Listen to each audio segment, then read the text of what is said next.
Arthur Vincenzo Saturday. He did not wait. He did not watch.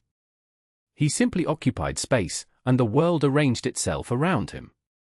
The booth was his. A dark red leather affair in the corner of a diner that had seen better decades. The vinyl was cracked like old skin. The table was formica, wiped clean but permanently stained with the ghosts of a million coffees. This was his place. Not because he owned it, which he did, through a series of shell corporations that were as opaque as the diner's greasy windows, but because he chose it. Here, he was not the architect of the city's underbelly. He was just a man drinking black coffee. A man whose stillness was more intimidating than any overt threat.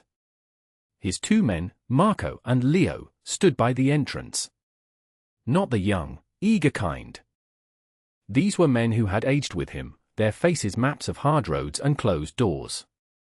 They were furniture. Part of the scenery. Unmoving, silent, but their presence was a wall no one dared to cross. The bell over the door jingled. A sound as common as the clatter of cutlery, but this time it felt different. Sharper. He didn't look up. He didn't need to. He could feel the shift in the room's meager atmosphere. A ripple of discomfort. The low hum of conversation faltered. Marco shifted his weight. A subtle signal. Unwelcome company. Arthur took a slow sip of his coffee. It was bitter. Just the way he liked it. Then, a shadow fell over his table. He looked up, not with alarm, but with a deep, bottomless patience. His eyes, the color of old iron, settled on the figure standing before him. It was a woman. Old. Her coat was thin, a faded gray that had surrendered to countless winters. Her hands, knotted with arthritis, clutched a small, worn purse. But it was her face that held him. Etched with the fine lines of sorrow and time, yet her eyes were clear. They burned with a quiet, unwavering light. She was not afraid. That was the first thing he noticed. In his world, everyone was afraid. She ignored Marco's subtle move to intervene. She ignored the stares of the other patrons. Her world had narrowed to this table. To him. She cleared her throat, a small, dry sound. "Excuse me," she said. Her voice was frail, yet carried a strange resonance. "You're sitting in my husband's seat." The diner went completely silent. You could have heard a sugar cube dissolve. Marco took a half-step forward. Arthur raised a single finger from his coffee cup. A gesture no thicker than a whisper, but it stopped Marco cold. It was a command as absolute as a locked door. He held the woman's gaze. He saw no challenge in her eyes. No disrespect. Just a statement of fact. He gestured to the empty seat opposite him. "My apologies." "Please." The woman did not sit. She shook her head gently. "No. That's my seat. The one you are in, that is his. Leo's." Arthur considered her. He considered the absurdity of the situation. He, Arthur Vincenzo, a man whose name was spoken in hushed tones, was being told he was in the wrong seat. By this ghost of a woman. Something in her certainty intrigued him. It was a quality he understood. "He's not here," Arthur stated, his voice a low gravel. "I know," she replied, her gaze drifting to the empty space beside him. "He's been late for 40 years. But I still wait. 40 years." The words hung in the air, thick and heavy. A lifetime. Marco looked at Arthur, his expression a mixture of confusion and concern. This was a breach of every protocol. No one approached the boss. No one spoke to him uninvited. No one made demands, no matter how small or strange. But Arthur was no longer in the diner. He was somewhere else, lost in the echo of those two words. 40 years. He had built an empire in less time. He had buried friends and enemies. He had watched the city change, buildings rise and fall like concrete tides. And all that time, this woman had been coming to this diner, to wait in this booth. He felt a strange, unfamiliar stirring in his chest. A forgotten ache. He broke his own rule. He engaged. Why? He asked. The question was soft, but it landed with the weight of a stone. Because I promised I would, she said simply, as if it were the only explanation needed in the entire world. The world Arthur knew was built on promises, too. But they were promises of violence, of loyalty born from fear, of debts paid in blood. This woman spoke of a different kind of promise. One that was patient and quiet and had outlasted empires like his. He slowly, deliberately, slid out of the booth. He stood up, towering over her small frame. He gestured to the seat. "It's his," he said. The woman gave a small, grateful nod. She slid into the opposite side, placing her purse on the table with careful precision. She looked at the empty seat beside her, her expression softening with a love that was 40 years old and still breathing. Arthur stood there for a long moment, watching this silent, sacred ritual. The world of deals and threats and power plays melted away, leaving only this small, profound act of faith.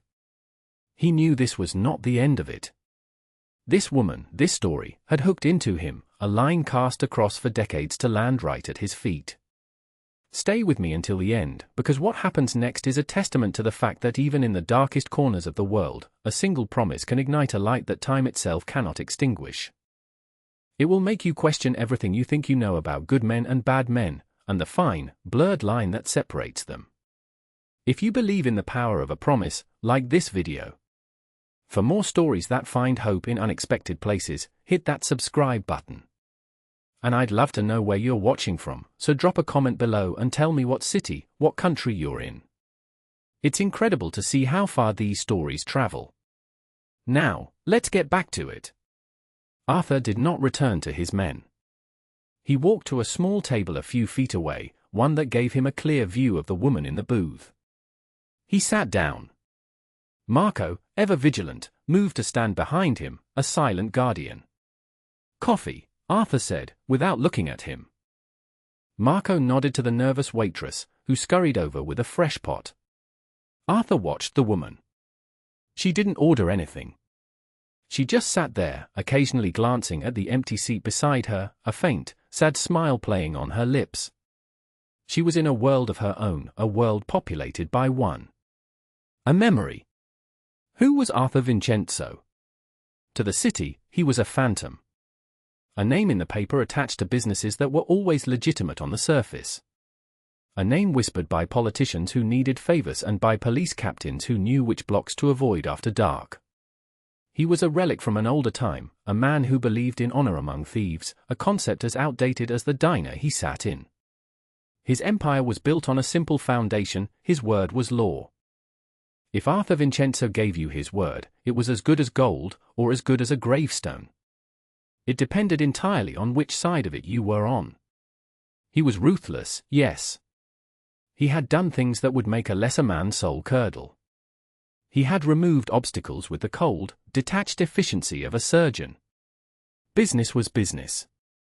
Survival was a bloody, brutal game, and he had played it better than anyone for 50 years.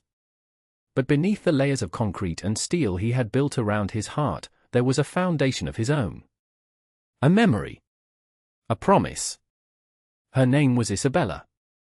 She had been his wife, long before the empire, back when he was just a young man with nothing but ambition and a fierce love in his heart.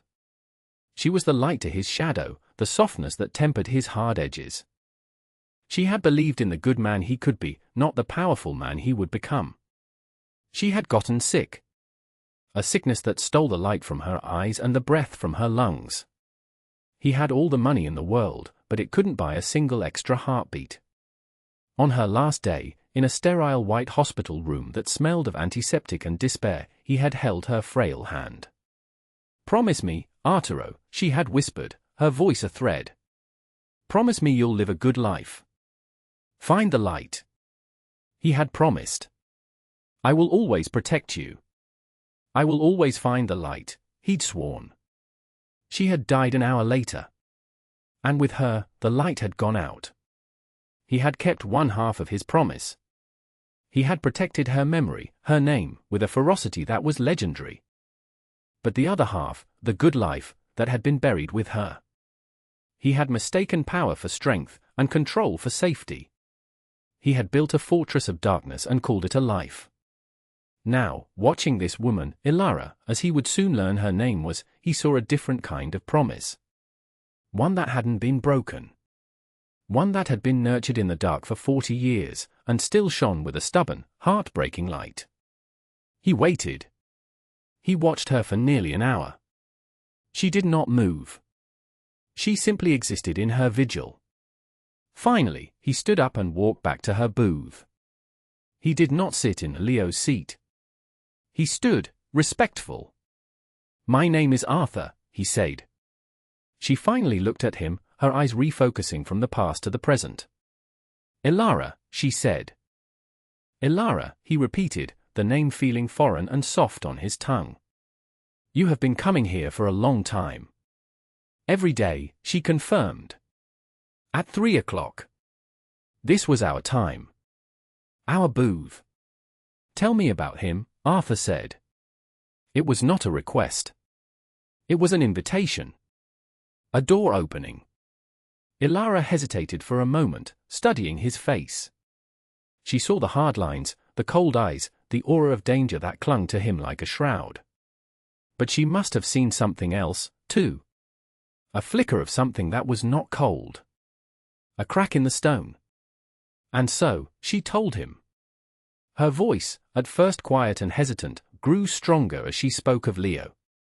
He was a baker. Not a rich man, not a powerful man. Just a good man. He smelled of flour and cinnamon. His hands were always warm, even in the winter. He had a laugh that could make the birds sing. She spoke of their small apartment above the bakery, of waking up to the smell of fresh bread, of a life built on simple, beautiful things. They had no children, but they had each other. It had been enough. It had been everything. "It was our anniversary," she said, her eyes looking through Arthur, back 40 years. "Our 10th. He was so excited. He closed the bakery early. He bought me a new dress. Blue. He said it matched my eyes." She paused, her breath catching in her throat. "He told me to meet him here. At 3. He had a surprise," he said. "He kissed me goodbye, and he walked out the door." She stopped. The silence in the diner was a living thing. "I came here," she continued, her voice barely a whisper. "I sat in this very booth. I waited. 3 o'clock came and went. Then 4. Then 5. I knew something was wrong. Leo was never late." She told him of the police. The reports filed. The condescending looks from detectives who saw it as just another man who had walked out on his wife. They asked her if he had debts. If he had another woman. They didn't understand. They didn't know their Leo. Weeks turned into months. Months into years. The police closed the case. The world moved on. But Ilara could not. "I never gave up hope," she said, her voice regaining a sliver of its strength. "At first, I thought he would walk through that door any minute. Then, I just hoped for news. Now I just come to honor the promise. To sit with him. To let him know I never forgot." Arthur listened. He did not interrupt. He absorbed every word. Each one was a small, sharp stone dropped into the still, dark pool of his own grief. A man who smelled of cinnamon. A blue dress. A promise to meet at 3. This was the life that had been stolen. Not a business deal gone wrong. Not a rival eliminated for territory. A good, simple life. Pulled up by the roots and discarded. He looked at Ilara's hands, clenched around her purse. He saw the faint indentation on her ring finger where a wedding band had rested for so long it had become part of her. He looked at her eyes and saw the ghost of Isabella. He saw the same unwavering loyalty, the same profound love. And in that moment, the promise he made to his dying wife echoed in his soul. Find the light. For 40 years, he had lived in darkness. He had convinced himself there was no light left to find. But here it was. A flicker, perhaps. A fragile flame in the wind. But it was here, sitting in this booth, in the form of a woman named Ilara and her 40-year vigil. He felt the tectonic plates of his world shift.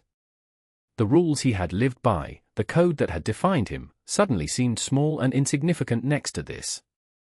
This was not business. This was not about power or territory or respect. This was about a blue dress. This was about a baker who never came home. This was about a promise that had been broken and another that had been kept. He knew, with a certainty that chilled him to the bone, what he had to do. The decision wasn't even a choice. It was an inevitability. It was the universe presenting a bill that was 40 years past due. And he, Arthur Vincenzo, was going to be the one to collect. He put his hand on the table, his fingers near hers but not touching. The gesture was surprisingly gentle. Ilara, he said, his voice low and firm. 40 years is long enough to wait. He stood up and walked back to Marco. His lieutenant's face was a mask of professional neutrality, but his eyes were filled with questions. We're leaving, Arthur said. He turned and looked back at Ilara one last time. She was watching him, her expression unreadable. He gave her a single, slow nod. A promise of his own.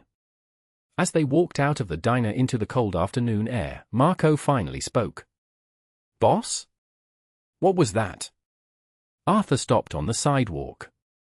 The city noise, the traffic, the people rushing by, it all seemed distant, muffled. Get the car, he said. And get everything we have on missing persons from 40 years ago. Every file. Every cold case. I want the name Leo. A baker. Marco was stunned. Boss, that's 40 years. The records will be dust. Then you will find the dust, Arthur said, his tone leaving no room for argument. You will call every contact we have. Every retired cop who owes us. Every clerk in the city archives who wants to keep his pension. I don't care what it takes. Find him. And what am I looking for? Marco asked, still reeling. Arthur's eyes were hard as granite. I'm looking for the man who broke a promise. The investigation was a descent into a forgotten world. 40 years was a geological age in the life of a city. Records were buried in damp basements, stored on microfiche that crumbled to the touch. Witnesses were old, or dead, or had forgotten they had ever seen anything at all. But Arthur's reach was long, and its memory was longer. Marco was a master of his craft. He didn't just follow paper trails, he followed whispers. He called in favors that had been on the books for decades.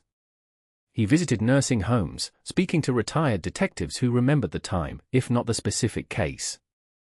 He applied pressure, subtly at first, then with the force of a hydraulic press, to city clerks who suddenly found the motivation to search a little deeper. For days, there was nothing. Just dead ends. A baker named Leo. No last name to go on. Dozens of Leos had disappeared over the years. None of them fit. Arthur waited. He returned to the diner every day at 3. He didn't speak to Ilara. He just sat at his new table, a silent observer of her vigil. He was her guardian, though she didn't know it. His presence kept the world at bay, allowing her small, sacred space. Then, a breakthrough.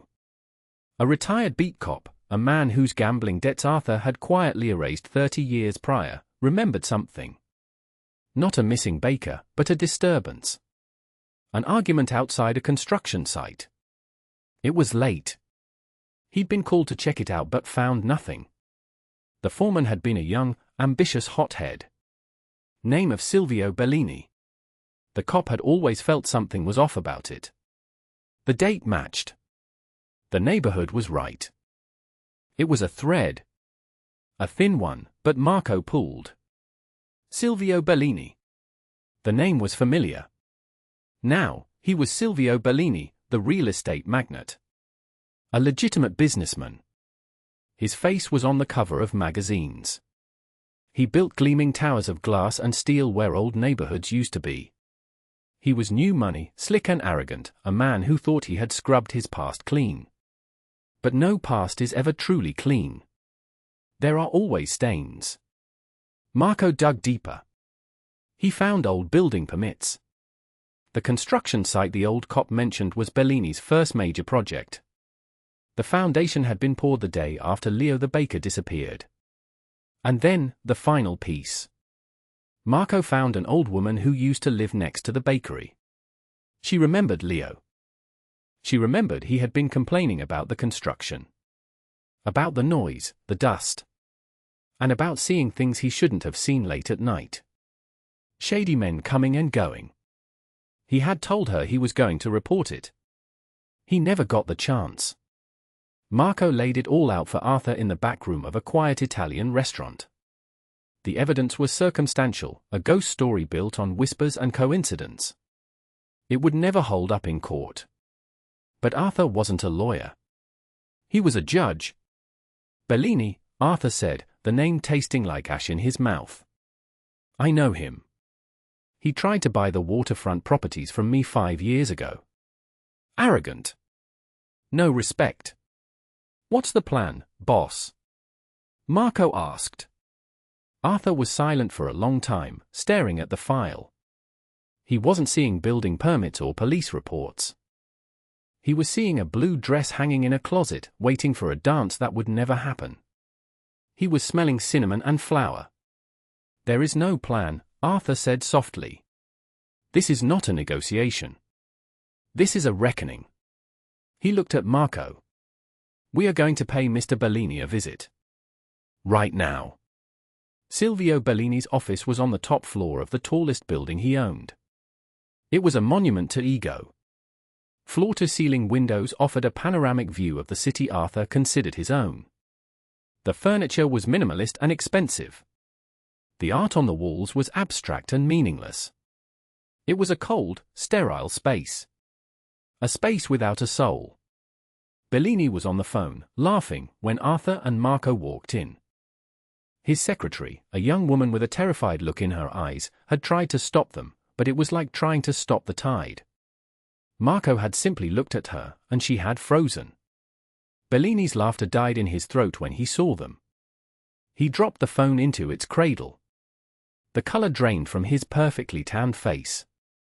He knew who Arthur Vincenzo was. Everyone knew. Vincenzo, he stammered, trying to regain his composure. This is a surprise. You should have called. I don't call ahead for personal matters, Arthur said. His voice was quiet, but it filled the massive office, sucking all the air out of it. He walked slowly to the window, looking down at the city below. A beautiful view, he commented. You can see everything from up here. You can feel like a king. He turned to face Bellini, who was now sweating, his expensive silk suit suddenly looking cheap and ill-fitting. But a king's foundation must be strong, Arthur continued. If it is built on something rotten, the whole tower will fall. Arthur walked over and sat in the chair opposite Bellini's desk. Marco stood by the door, a silent, unmovable presence. I'm here to talk about a baker, Arthur began. Bellini feigned confusion. A baker? I don't understand. I own several restaurant chains, but... His name was Leo, Arthur cut him off, his voice dropping a degree colder. He had a small shop. Smelled of cinnamon. His wife's name is Ilara. She has blue eyes. A flicker of something in Bellini's eyes. A ghost of a memory, quickly suppressed. But Arthur saw it.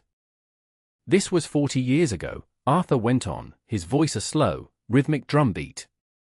You were a young man then. Ambitious. Building your first tower. You had some partners. Men who didn't like to work in the daylight. And this baker, Leo, he saw something he shouldn't have. He was an honest man. He was going to talk. Bellini's face was a mask of stone. This is insane. You're insane. I don't know what you're talking about. He was supposed to meet his wife, Arthur said, ignoring him. At 3 o'clock. It was their anniversary. She had a new dress. Blue. He never showed up. She's been waiting for him ever since. Every single day. For 40 years. In the same booth. In the same diner. Arthur leaned forward, his iron gaze pinning Bellini to his chair. I have rules, Bellini. You know this. My world has rules. You don't touch family. You don't harm innocents. You honor promises. You took a man from his wife on their anniversary. You let her wait for 40 years. You broke every rule there is. Bellini finally snapped. His fear turned to rage. That was a lifetime ago. It was business. He was a nobody. A baker. What does it matter? What does some crazy old woman matter to you? That was the mistake. The final, fatal mistake. Arthur's expression did not change, but a deep, profound coldness emanated from him. She matters, he said, his voice dropping to a whisper, because she kept her promise. And you built this glass castle on top of a broken 1 inch. He leaned back. Marco has the evidence. The old cop who remembers the call. The neighbor who heard Leo say he was going to report you. The building permits that show you poured a foundation over a man's grave. It's not enough for the police, perhaps. But it's enough for me. Bellini was pale now, trembling. What do you want? Money? You want money? I'll give you anything. Your money is worthless to me, Arthur said with disdain. It's stained with his blood. But it is not worthless to her. He laid out his terms. Simple. Absolute. You will tell me exactly where he is. We will give him a proper burial. And you will sign your entire fortune, every building, every stock, every last dollar, into a trust. The sole beneficiary will be Alara. You will leave yourself with nothing. And then, you will disappear. Bellini stared, aghast. My whole fortune? For some old woman? You can't. I can, Arthur said. Or, there is the other option. Marco can take you downstairs. And you can become the foundation for my next project. The choice is yours. Confess and be poor. Or be silent and be still. Terror, pure and absolute, flooded Bellini's eyes. He saw no bluff in Arthur's face. He saw only certainty. He saw the end of his world. He broke. Sobbing, he confessed everything. How Leo had confronted him. How he had panicked. How he and his partners had silenced the baker and buried him deep in the earth before the concrete trucks arrived the next morning. Marco recorded it all. Then he produced the legal documents, already prepared. Bellini, his hand shaking so badly he could barely hold the pen, signed away his empire. When it was done, Arthur stood up. He looked down at the broken man. You took a man's future, he said. His anniversaries. The children he never had. The bread he never baked. You left a hole in the world. Now, it is your turn to be a hole. He turned and walked to the door without a backward glance. Marco, he said. Make sure Mr. Bellini disappears. Permanently. The newspapers reported that the reclusive billionaire Silvio Bellini had retired suddenly, liquidating his assets and moving to an undisclosed location. No one questioned it. The world kept spinning. But in a quiet corner of the city, a 40-year-old wound was finally being tended to.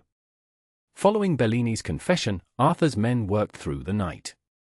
They brought in their own equipment, their own crews. They drilled through the concrete foundation of that first building, a place now housing a faceless bank. They worked with the quiet reverence of archaeologists unearthing a sacred tomb. And they found him. They recovered what was left of Leo the baker. Arthur made sure it was done with dignity. he arranged for a plot in the city's most beautiful cemetery, a peaceful place under a large oak tree. He had a simple headstone carved, Leo. A good husband. Never forgotten. The next day, at 3 o'clock, Arthur went back to the diner. Elara was there, in her booth. Waiting.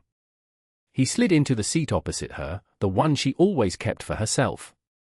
She looked up, a question in her eyes. He didn't need to say much. The truth was in his face. Elara, he began softly. Leo is at peace now. He's been found. He has a proper resting place. Tears welled in her eyes. Not tears of fresh grief, but of old, weary sorrow finally finding a release. 40 years of uncertainty, of clinging to a ghost of hope, washed away.